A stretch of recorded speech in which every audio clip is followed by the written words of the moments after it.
able to see them much better than I will. Okay. Oh, really? One eyeball. Hey everybody, welcome to another edition of The Bullet. My name is Paul Lathrop. I'm the Deputy Director of New Media for the Second Amendment Foundation. This is a impromptu version of The Bullet. We are live from Houston, Texas. We are about 5 blocks from the NRA Annual Meetings as we are set up tonight. We have, of course, Amanda Suffecool with me and Charlie Cook from Riding Shotgun with Charlie. I want to thank both of you for allowing me to stay in the house. This is an Airbnb we all have. An air-conditioned B&B is Yes. what it really is. Right? Do we need to turn the TV off? Could this be a copyright infringement? This very well could. All right. We'll fix that. Yeah. Rob Dude is our technical director behind us, and he is actually going to handle that right now. Pausing. No, he's not. He's not. I thought he could We're hear. at the Airbnb, and there are 5 remotes. 5 remotes, 1 TV, and nothing hooked to it. So everything has to be streamed from my phone. Here we go. Okay. So we'll do this, and then he can watch TV or phone or whatever. Yeah. Anyway, we are, as I said, we are coming from the NRA Annual Meetings, where this is going to have to be a one bullet catches all for the week. And I guess the big news of the week we're going to have to talk about is the shooting, and this is about 5 hours west of us this week and you've said it for your Uvalde. When did we say it was? Uvalde, Texas, at the elementary school. We're going to have to talk about that. The 72-hour rule, as soon as I heard about it, I said 72-hour rule, I'll talk about it Friday. What we've learned is that this is really the more I hear, the more upset I get. Not at the people in the school, although it turns out that wasn't a very secure school, but I am very upset with the police department there. I'm very upset with the decisions that were made. I'm very upset with a lot of things. Do either you two want to chime in? It looks like there was a lot of there's still a lot of stuff coming out, but in the last day or so, we've gotten the fact that the police, there was a hold order or a pause order or a something order while they could hear gunshots.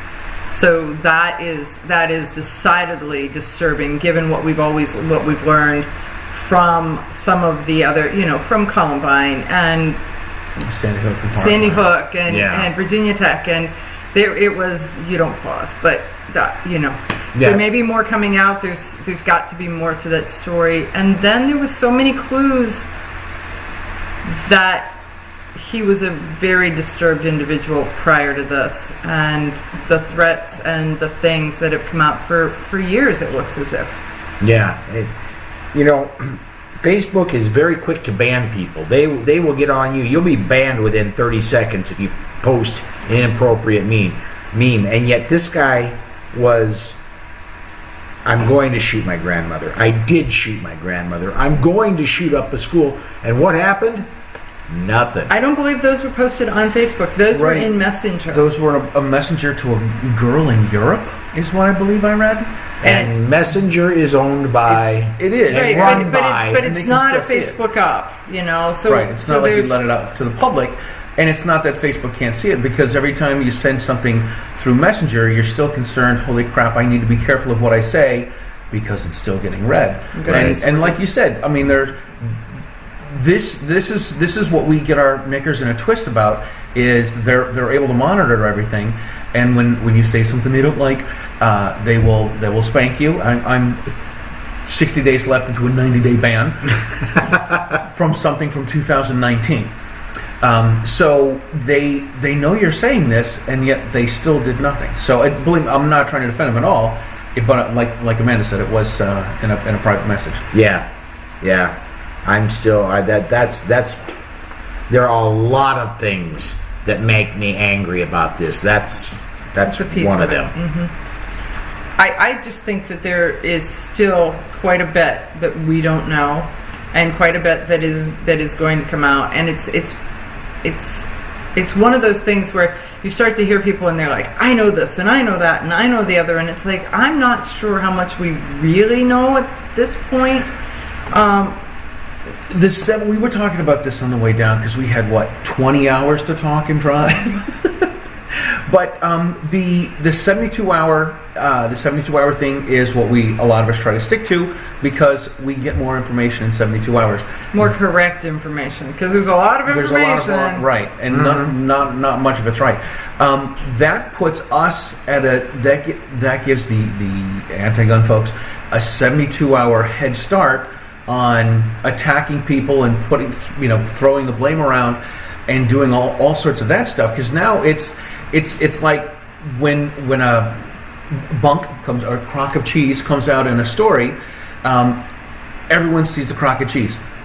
When there's a retraction, it's on the 7th page, it's about a week later, and nobody sees it. So we're the ones that are, on the 7th page a week later, that people don't see, and saying, hey, listen, this is what we knew. We found out about this. We heard of this. This happened, this was this. Oh, none of this stuff happened the way that was first reported because everyone wants to jump on the story. And that's a huge disadvantage for the people that want to make sure they get information before they start, not necessarily making comments, before they start analyzing everything. There is a huge advantage to a 24-hour news cycle that you get news immediately. The huge disadvantage is what you get isn't very accurate. It's a race. It's a race to the microphone because it's all about people ratings, and we're gonna if it bleeds it leads, and we're gonna roll all this stuff out, and then so much of it the first story I heard was that he was chased into the building by a DEA agent. That was where the first news came out, and now it's like, no, that wasn't, or I don't think that was the case. So there's a lot of that, but. So what else do we have to talk about that besides it's decidedly disturbing? It's in Texas. It has warranted lots of protesters here. Lots of protesters. Yes, let's talk about that. If you follow me on Facebook, and by the way, this is only going out to YouTube. It's not going out to Facebook because it was just simpler tonight. If you follow me on Facebook, I posted a lot of pictures of protesters on Facebook. The thing was, the whole protest, the official protest, was supposed to start at noon. And about 11 o'clock, there were a dozen, maybe 24 protesters out there. And I kept going out, back in, checking in. And it grew to where I could see a couple hundred protesters and a couple hundred media cameras. And that was the case. Somebody told, we were up in the media room, and somebody up there had told the NRA folks who were managing the desk that there were 5,000 protesters. There's no way. There was absolutely not even if you count it by fives. Right. Yeah.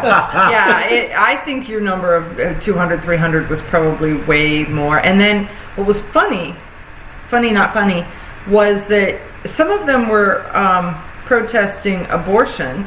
Some of them were protesting not being able to have an abortion. It was sort of like, I have a sign, you have a protest, I'm showing up.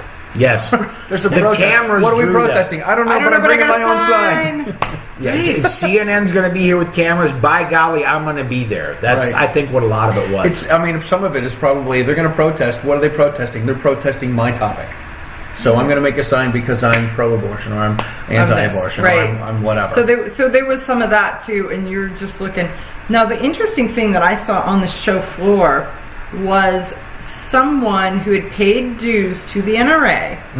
So they had a dues-paying card. They were wearing a shirt, a white dress shirt that they had painted all over, that said that they would rather bury their guns than bury their children, and guns were bad, and all of this. He wasn't making any noise. He wasn't being offensive. His shirt was his billboard. He was wearing his tag, and he was walking the show floor. And so I thought that was interesting. People just kind of gave him the side eye, and he just kept walking. So as long as he wasn't offensive, disturbing, boisterous, then He wasn't rubbing it in our faces.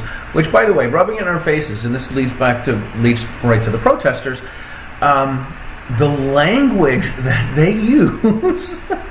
you've never heard those words? I have heard them. I heard them all from my ex-wife. I've heard them all.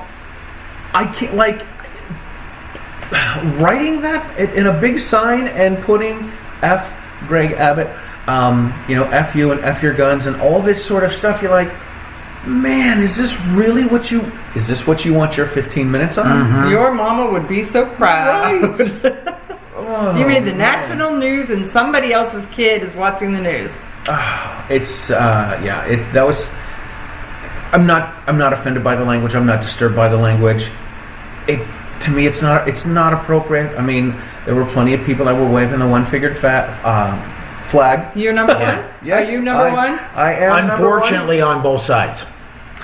This is true. I thought about blowing some kisses, but I'm like, I don't really know if I want that. It's the don't engage, dude. Don't engage. I did go out. I did get some video of all of the. I went out at one point and got some video of, and there were a lot of people on the other side that had their signs and showing us who's number one, and telling us we should enjoy ourselves. And then I turned around to the folks on our side, and we're just all kind of standing there watching them, and people are outside getting some fresh air and having coffee and talking, and then I went to look for all of the police that were there. There was a lot of police presence, a lot. But former President Trump was going to be on site. And so there was a lot of folks in there to begin with. They were protecting it, defending it. And see, they're somewhat on edge to begin with, because there are so many people all around the perimeter that are all allowed to be, the NRA, you're allowed to be armed.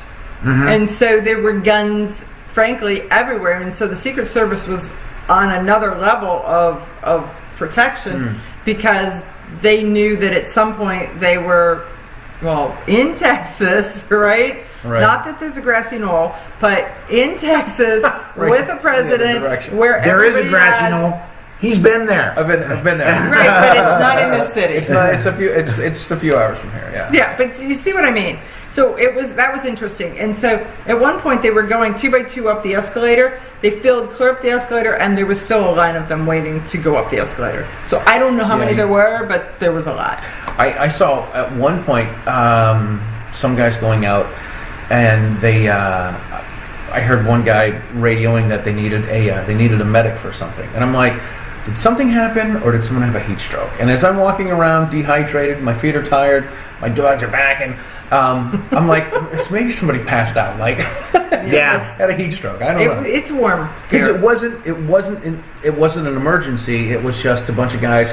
Hey, we're all going this way, and then one guy was like, hey, we need a medic. And that was it. Yeah. So, who knows? Well, and we went out to breakfast at 7 o'clock this morning, and this is Houston. At 7 o'clock this morning, it was humid and it was getting hot. Right. Yeah. So, of the show, I mean, because we're here in Houston to see the NRA show, I thought that they handled it very well. The NRA hasn't had an event. This is, I mean, it's been a 2-year hiatus, so it's been 3 years since we've done this. Yeah, 2019 Indianapolis was the last real NRA event. A real NRA event. And so when you look at that, you look at the fact that the NRA had put people on hiatus for COVID. Some of their staff didn't come back. Then they had 2 years without events, so some of their staff moved on. And then you look at the fact that they had... And I don't know why they had to have it in Houston. There had to be some logistical plan, something, because it should have been in Louisville. And so last year it was supposed to be in Houston in April. It was rescheduled for Houston on Labor Day, and then canceled then. And then, so here we are. So when you really look at it, they have scheduled and canceled 3 NRAs before we get to this one. Mm-hmm. And then people were like, I'm not sure this one's happening. Right? COVID's picking up, then the shooting happens. It's just started to, And let's be honest, the crowds there today, I was talking with Cam Edwards, who's been to a lot of them as well. I was talking with Cam Edwards today, as ironically we were out in among... both of us were taking pictures of the protesters, and he's right. It felt like a Sunday afternoon, midday Friday. The crowds Are that not big. normally come to an NRA show just aren't there. And I wonder if that's not... It's Memorial Day has Yeah. a big impact to it. And one of the reasons why I could tell that versus... because here's how you can tell whether it was somebody was planning it and then they backed out versus they weren't planning it. And so the women's leadership had their leadership forum. And there's a story about that. We'll get to in a bit. And so they had that today. And when they did that, you went up in the room and it was a noticeable change in the number of people sitting in seats. Mm-hmm. And so had they backed out this week, those seats would have been set up and then the seats would have been empty. So that wasn't the case. So they weren't planning. So that's a Memorial Day thing, I think. But when you went to the show floor I don't think is as big as it usually is. And then when you walked it, there were booths where there was no one and their signs were up. Right. So they had the cardboard sign that said, this company will be here, and they weren't. Those people are ones who then made the decision that something happened and they're not.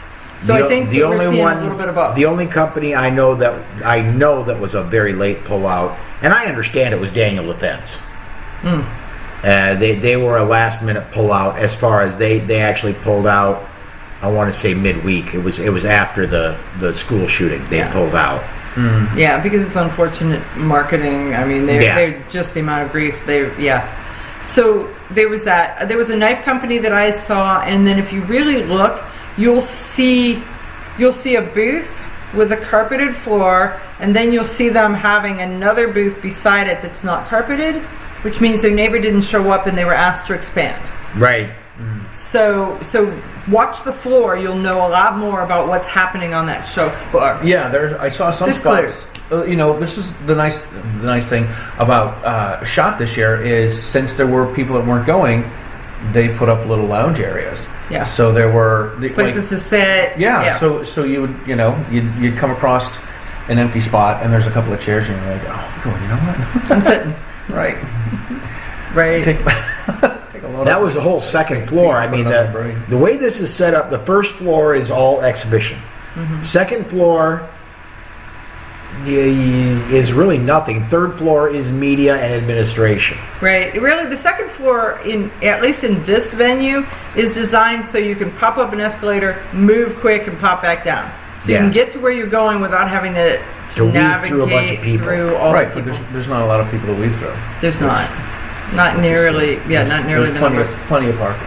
Now, if you got one of those scooters, the hover around things. The jazzies. You go up the elevator, you're gone. Warp speed. But we saw a big drop in SHOT this year too. So is it still that the NRA Target Audience is?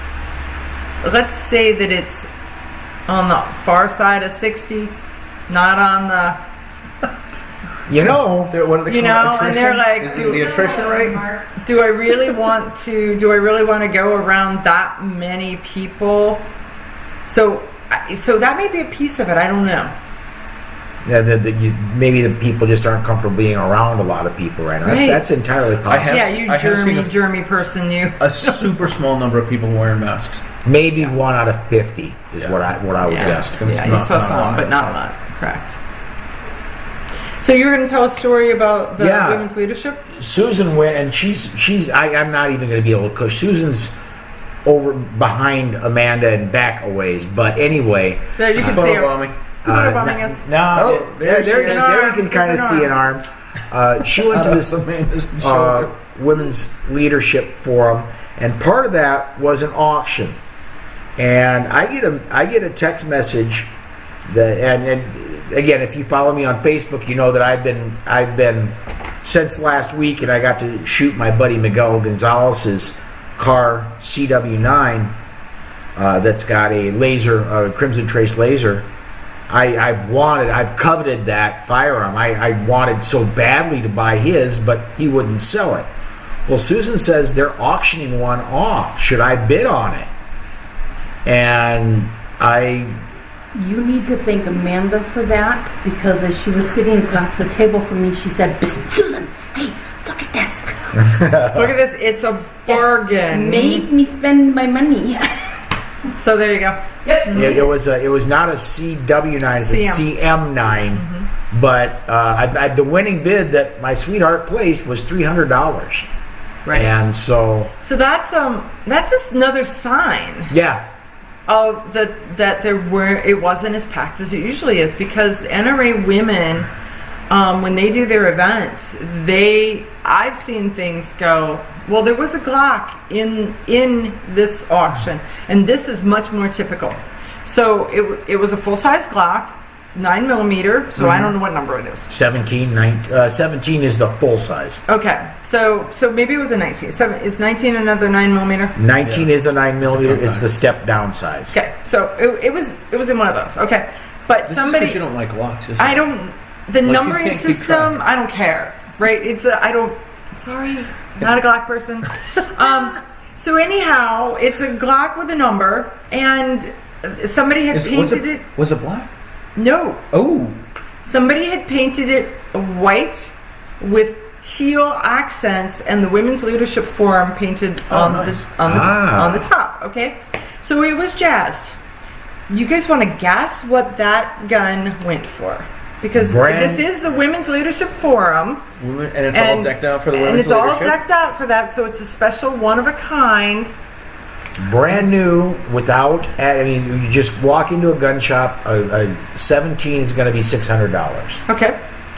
So jazz it up, you're probably adding another couple. There's $800 value.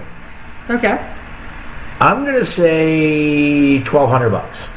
You want to guess? I'm going to say about $875. $7,400. Goodness. So that is one of the things where you go to those and you're like, I'm just watching, because $7,400 for this one of a kind paint job on a brand new Glock. So, but that's $7,000.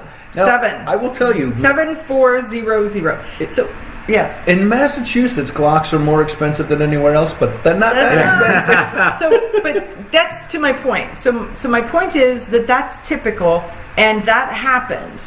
At the same time, there were things that didn't get auctioned or went for the start bid, and so that it's unfortunate with the timing, and that the women for the Women's Leadership worked so hard for this as their annual fundraiser, and there's that. Now you get the bonus of that. Yes, absolutely. You get the benefit of that. And there's one that Susan mentioned, and the reason it sticks in my mind is because it's South Dakota. It was a hunting trip up to South Dakota, and I we're right there. Why would we? But the thing went for like $19,000. Yeah, and they're really high-end hunting trips, right? And then I add guides, and they add houses, and by the way, it comes with a chef, and it comes with wine, and it comes with So let's just say Susan and we're not their target market. That's where that is. Probably somebody named Buffy or something. Sorry. Wait, was that condescending? Sorry. Condescending is when you talk down to someone. I wasn't. How about talking about them? Okay, what was that? All right. What else do we need to talk? Because the two big things we're at NRA. We wanted to talk about NRA and what's happening. I think we've covered that a little bit. And by the way, I know a lot of people are concerned about what is happening with the leadership in the NRA. I brought that up on the air myself many times. The board meetings are Saturday and Sunday, primarily Saturday, and so we won't know until tomorrow. Saturday is the committee meetings. Yes. So committee meetings are happening. They started on Wednesday or Thursday, so the committee meetings are just kind of happening.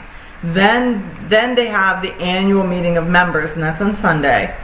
And then they have this thing on Monday, the official something. I don't know. Maybe it's something. But it's closer to the end of the week. Interesting pieces of tidbits was Susan LaPierre did not come to the Women's Leadership, so she was not on campus this week or today.